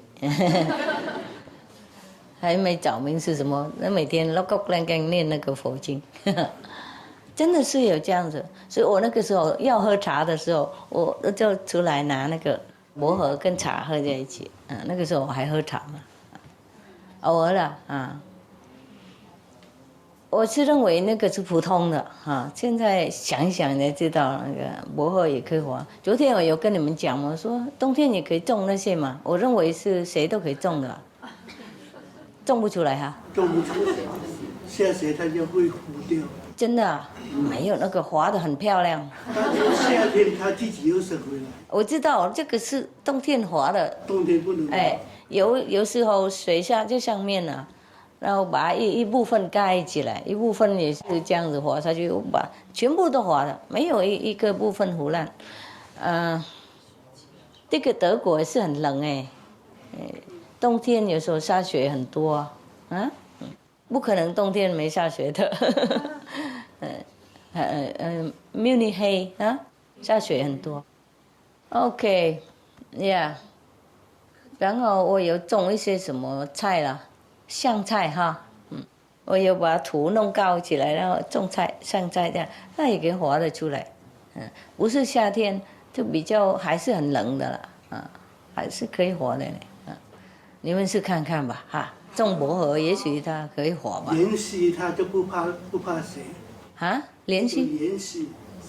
香菜。哦，香菜不怕血。它不怕。Coriander 啊。冷的时候它就睡下来。等到血溶了，它就站起来。真的哦。我家有种。哦，太好了，那你们可以这样种啊。也许你有神通，谁知道呢？你不跟我们讲呢？你看起来很像那种道家的，胡须白白的哈，脸红红的，就很像那些画画的道家那个寿翁那种，有没有？啊，有两只桃子那个有没有？你的桃子放哪里？这样，藏起来，我知道嘛，看起来很健康哈，很像以前那些道家的住在那个山林里面的，不过他住在巴黎呢，热闹的一个城市哈。我们修行住哪里都 OK 嘛哈，大概心上快乐才这样哈，心情快乐哈。你一个人住吗？小孩太太？跟我师姐。师姐啊，小孩呢？小孩另外住。住远了，是长大了哈，出去了。OK， 你跟姐姐和好吗？师姐和得好吗？有时候好，有时候有的时候不好，也是这样嘛，快乐。哎呀，很棒。对我们修行还好。有考验哈。是啊。要有一个忍耐嘛。真的，讲得对。有时候压力哈。这个世界嘛，魔障太多了。我那些棒手也被烤得很厉害，也是很可怜，很可怜。如果修行高等一点，就比较考验可以小一点，或是不会被感觉到。就修行不好的，哇，被烤得太厉害了啊，太靠近了嘛，靠近了我会感觉到，即使他没有做什么，我也感觉到压力，有时候真受不了。有时候真受不了，讲不出来了啊！不过还是忍耐嘛哈，反正没办法。有时候很严重有时候很严重，我怕那个会那个暴力出来那种感觉，不是普通的，懂吗？有时候我自己家也要管得很紧呢，要这样子，因为一个人住嘛。没有人保护万一有什么嘛，锁门比较安全。你们在山洞要锁好，怕那种蛇，有要吞人的蛇，有时候就是这样我们跟某某人当经济朋友哈，结婚哈，我们也是这样恋爱出来嘛哈，那我认为是 OK 的，不是说每次都 OK 呢有时候他业障比较多，你业障比较少，你也不会知道的，所以常常那个发生事情然后心情都很烦闷的不一定是杀毒上这条蛇。不过也是一种很不愉快的气氛有时候也是很那个被压力很大，有时候我想跑出来这样子，因为坐在那边受不了，比方说这样那种感觉哈，我也有这种有时候了，有时候他们业障多来的时候是冒出来这种那气氛，还好有修行，当然有控制了哈，不然的话，如果所以外面的人有时候不修行夫妻有时候会产生那种暴力嘛，有没有？修行当然比较少，也许有压力，不过没有发生到这样子哈，因为在世界很难修嘛，很难修，压力是周围都有，特别这个时候那个魔它很闹事闹得很严重，因为如果它快被消灭的时候，闹这一次跟这条蛇一样，它知道它被抓的时候，它变成更大的一条那个蟒蛇了，它想吞它的先生下去，懂吗？然后还好有这位神通的道家，不然那位先生就完了啊。即使蛇被抓，那个先生也命不能保了哦，太可怕哈。不晓得真的有这种故事吗？不是上征那种啊，上征是跟那个修行的人啊有一点道心，然后有一位名师来教他啊，了解吗？你什么眼睛不好哈？眼睛有问题哈？不是，怎么了？有点心情不太好。哦，这样啊？为什么？就刚才您说自己一个人挺孤单的，有的时候压得自己喘不过气来。你哈？我跟您说的时候，我觉得我心挺难受的。你也有这样哈？不是，说不好。我觉得听您说完以后，就心情就不好。听您刚才说自己呀，有的时候压力也挺大，又自己要把自己关到屋里头，没有地方去说呀。师傅啊，说我是你，讲的我不清楚。我认为你有什么问题，自己锁起来，自己孤单。我认为是你有问题，因为昨天他有说他跟老鼠合得很好，今天又说不好，说我混淆了一点。我说昨天怎么做那么好，今天怎么说一个人孤单哦？老鼠跑哪里去了？我懂了，意思说师傅意思，哎呀，这个嘛，不是第一次了啊，我会过得去了哈。当师傅是很多代价嘛啊，应该知道的啊，你已经知道了就不用抱怨嘛啊，要过去嘛，反正别人 OK 就好了，因为要这样子别人才好嘛啊。业障跑哪里去呢？还是要瘦一点哈 ，OK， 世界很多苦难嘛哈，我苦一点有什么关系啊？是跟大家差不多嘛哈，没有苦这个就苦那个了哈 ，OK。我认为也许这个就是一种上征的故事了，懂吗？不是常常这样啦，有时候啦。有时候业障啦，或是方便的人，他受那种刚好最重的业障的时候，会冒那种气氛出来，然后就我也要保护自己嘛。当然啦，也要保护自己，不然谁保护呢？你不保护自己，谁保护呢？没关系，我有狗啊。对，有时候要带2-3只狗到山洞，他们就懂了，乖乖了。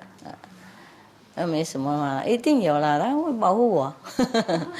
平常是他们有自己的地方，不过有时候我带他们来，因为很爱他们嘛，很想黏在一起睡。有时候啦，就带他们来，为了要有伴呐，还要保护一下啊。那个尧舜的时代啊，很远了，人的门不要锁了 ，OK。不过当师傅的话，哪一个时代都有锁，就比较安全吧。不是说有外边的反对党而已啊，内边有时候也有啊，懂不懂？鬼呀，他就抓他们来反师傅嘛。所以我们是修行，不过也要有那种准备心就 OK 了嘛。没问题。我认为这个就是上征的故事哈，表示说像我们人哈。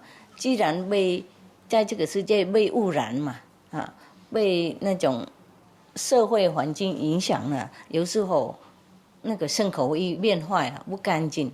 不过我们本性都有好的，所以还是有名师来教我们那个救命的方法嘛。然后那些坏的业障习惯呢，都会被吐出来啦，那种那个时候就好了，就这样子吧，那个蛇里面就是大概象征鬼魔那种嘛哈，魔了，就是玛雅呢，佛定的那个能力嘛哈，好像这样子。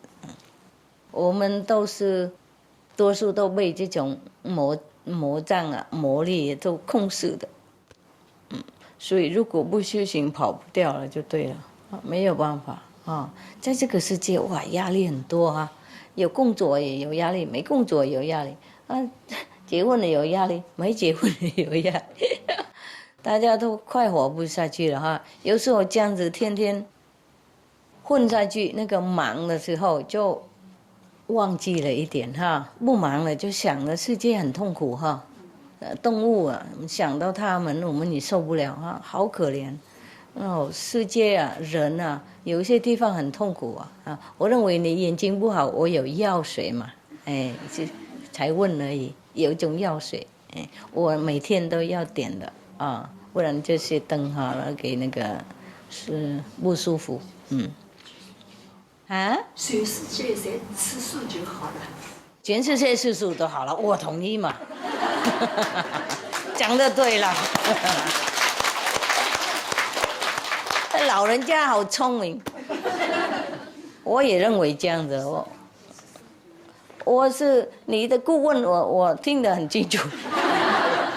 就他们不听也麻烦啊，我就去告诉他们要听你那个有智慧的讲话啊。真的很棒啊，这么简单，吃素而已就好了，又不吃啊。我们可以习惯了呢，即使不习惯，就想到动物那么痛苦，我们也不想吃肉呢，是不是？以前盲盲目目不知道啊，太匆忙了，没时间想嘛，没人跟我们讲啊，没有提醒，已经知道了，就哪里还敢吃嘛？是不是？不想啊。想到他们那么痛苦，我们的心也脆了，哪里还能吃？是不是？连师傅想到那个菜，那紧张，我也不敢吃啊，不想吃，何况懂不懂？何况肉呢？就是想吃也不想吃，懂不懂？我东西很多嘛，何必吃动物嘛？好可怜啊。Some of the diseases related to meat consumption and/or production.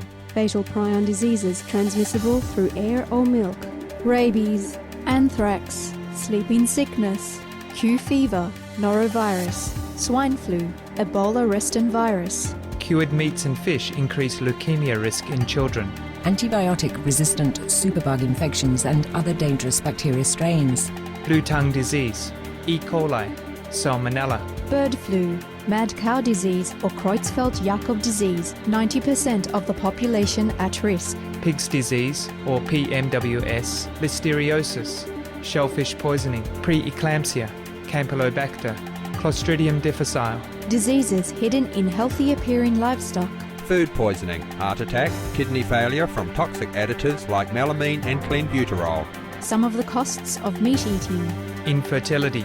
Eating just one serving of meat per day increases the risk of women's infertility by 32%, with additional meat consumption increasing the risk. Heart disease. Over 17 million lives lost globally each year.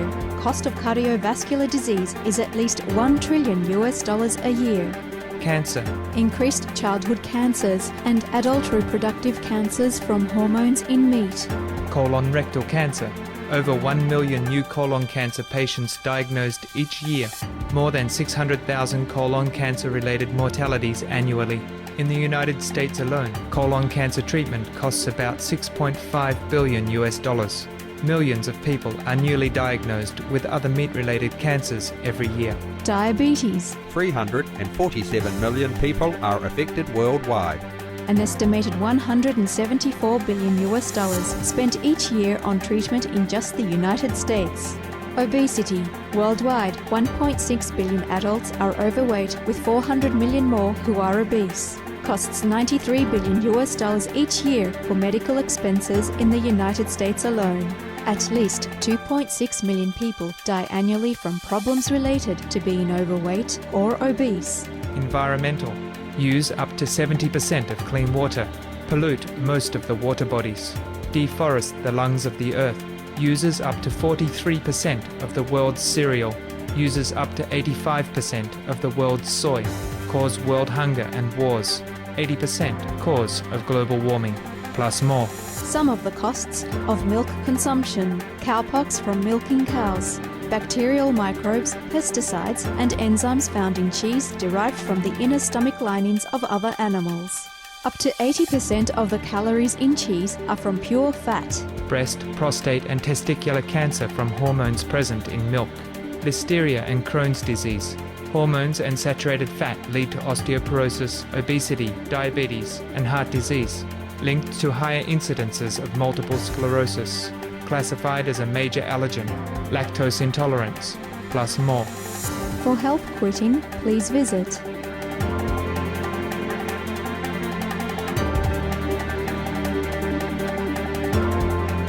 For more urgent information, please visit www.suprememastertv.com/killers.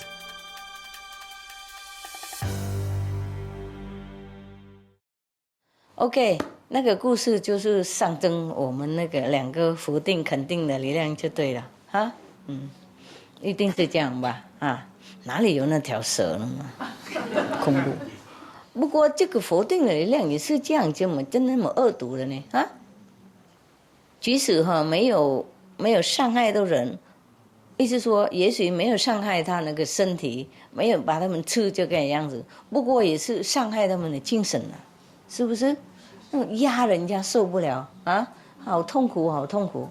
有时候修行也很难修，是不是？都会障碍很多。何况不修行的人更痛苦。不过他们不知道跟谁讲话的，了解哈？所以即使不把他们的吃下去这样子，不过还是伤害人家的精神心理感情哇，心理压力也是跟身体受苦一样，有时候还比那个身体受苦还要糟糕哈。你右眼睛也不好是吗？不要弄太多，它会干的哈。这边有没有药水什么？大概有吧，有一种小瓶那种，一定都有准备哈。你们如果干的就去问哈。那一小罐这样子，用完就丢了。有没有人需要？No， 你说你跟我一样吗？一样的年纪吗？对呀，我属虎的。啊，看起来很漂亮哈。真的很漂亮，大概婚姻美满了，舒服。她也是这样，有时好有时坏，不过也是蛮漂亮。太太在不在这里？有在。在哪里？举手看啊！你为什么有时候跟他不好呢？他这么好的一个，就是，个性哈，个性是不是？个性，他的个性比较，但现在比较好，跟师父修行比较好很多。以前不好是不是？以前比较头脑比较老一点。他当然老了，头脑也会老啊。好了，已经活到现在了嘛 ，OK， 两个我爸爸妈妈也是这样子。我爸爸我看到他的时候大概70多岁了，80什么快80了，还黏我妈妈到这样子程度我妈妈说他你这个爸爸都不让我去哪里啊，去哪里几天他就说什么时候回来。越老越互相疼爱呢，奇怪，住久在一起以后就像朋友与至亲一样，很好。你们多久年结婚？现在差不多50年。50年了，哇，那个就是金刚了，什么？金婚。对。也是黄金的意思。对。不是金刚，还不是金刚啊？60就是钻石啊，对，还没到。那多10年以后，两个都变钻石了。钻石。OK， 那你多久结婚？多久年？33年。哇，也是蛮厉害。还有没有人50年结婚的？哇，也是50年哇，50年。哇，这个耐心不得了哈，这个可以得和平奖了，我告诉你。哎呀，应该颁奖给那些50、60年一起结婚的，表示说耐心像黄金一样。难怪他们叫金婚和那个创始婚。哎呦，要忍耐到这样嘛哈。哇，怎么能够跟一个人活这么久啊？可以吗？可以哈，就比较容易嘛哈，比较容易。2个而已是比较好办事哈，比较好那个适应了哈，太多人的话就有时候很累。OK, very good。不是说空气在上面，它吸。如果土没有吸毒气，还没有吸毒气的话，我们早就往生了，我们世界早都完了。毒气太多了，原子弹啊，然后那个碳气啊，然后那个车子那些气啊，一大堆的，懂不懂？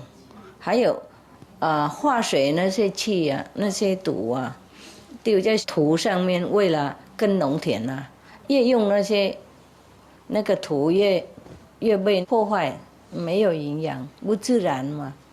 那些化水的那些肥料的会把土都弄坏了。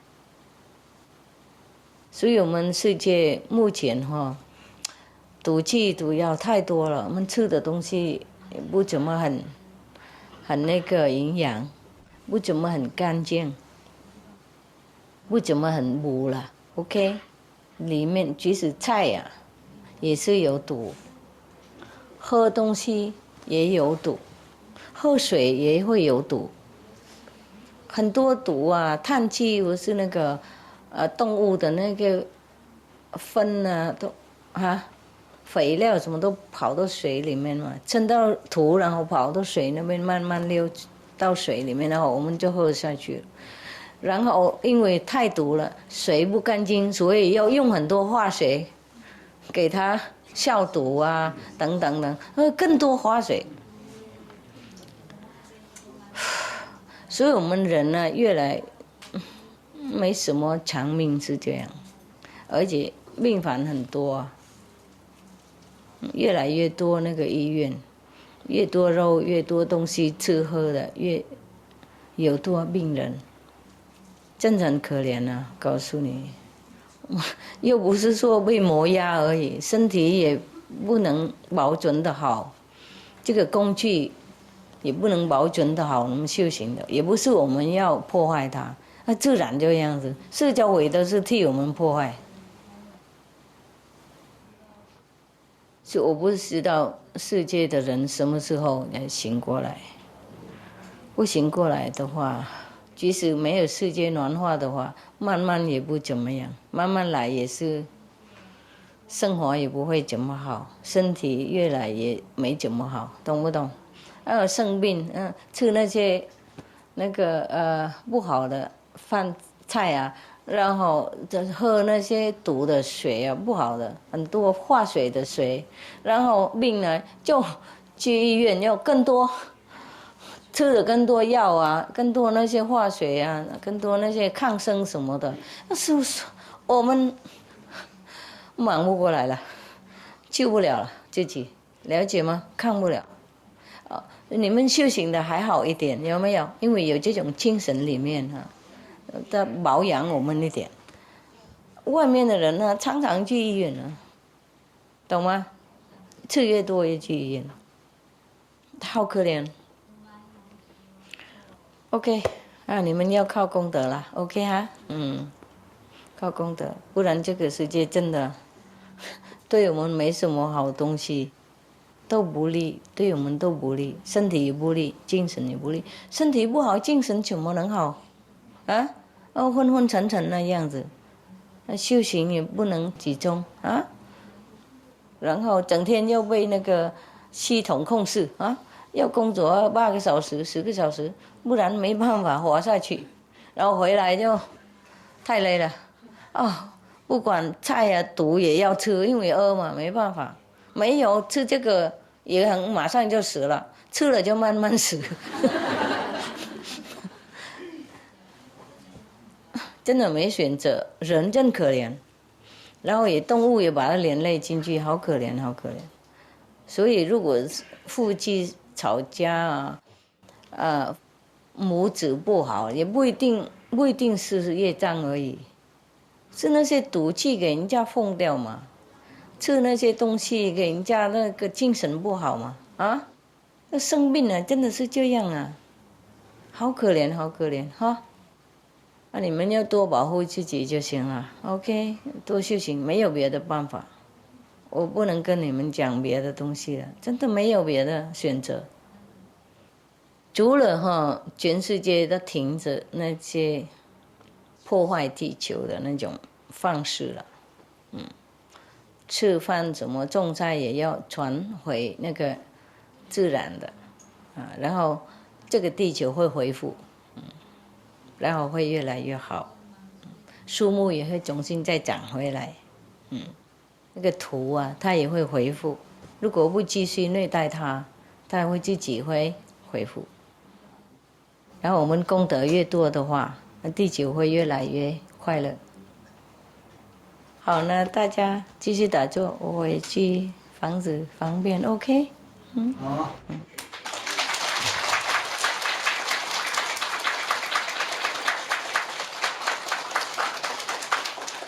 哦，哇，好多饼干糖果，哇，这么多饼干糖果啊，都给谁呢？哎，老人家，谢谢师傅。哦，谢谢，谢谢师傅，谢谢师傅。我们福报不同啊，有些是有钱的福报，有些是有出去的福报，有些是有修行的福报。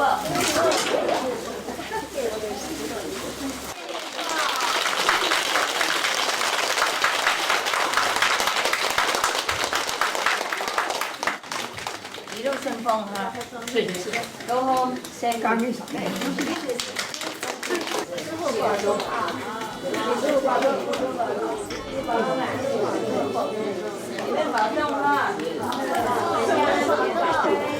傅保重，永远漂亮，师傅永远好运，我也漂亮，师傅我们永远爱你，谢谢。师傅再见。